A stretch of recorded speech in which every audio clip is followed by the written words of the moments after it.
দিকে অযোধ্যা শ্রীরামচন্দ্র ও তার ছোট ভাই লক্ষ্মণ তারা সীতা দেবীর অন্বেষণ করতে করতে পম্পা সরোবরের দিকে আগমন করতে চলেছে।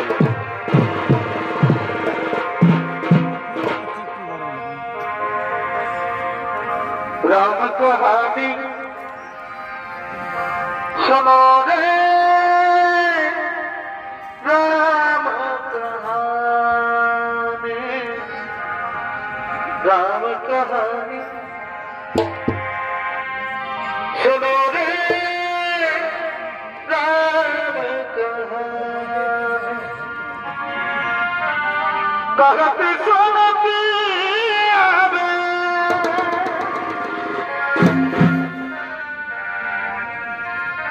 कहते सुनती आवे,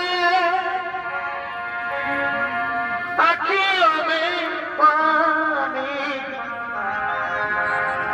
राम कहानी सुनो रे, राम कहानी।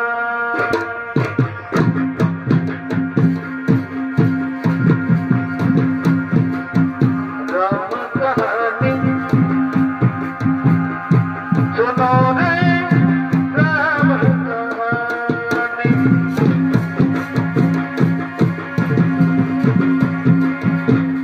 এরা হলেন অযোধ্যা রাজা দশরথের পুত্র শ্রীরাম আর লক্ষ্মণ। আজ এরা সীতা দেবীকে খুঁজতে খুঁজতে পম্পা সরোবরের কাছে আগমন করেছে।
কোথায় মাতা কুটির, সবরের কুটির কোথায়?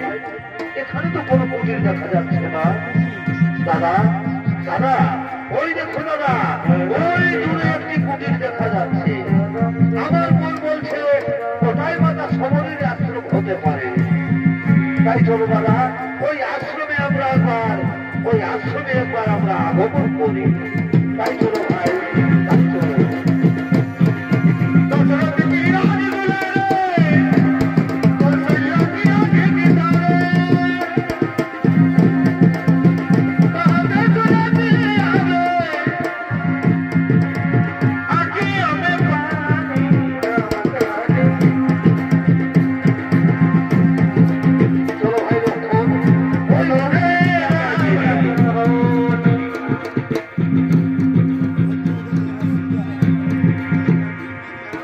राम कहानी सुनो रे।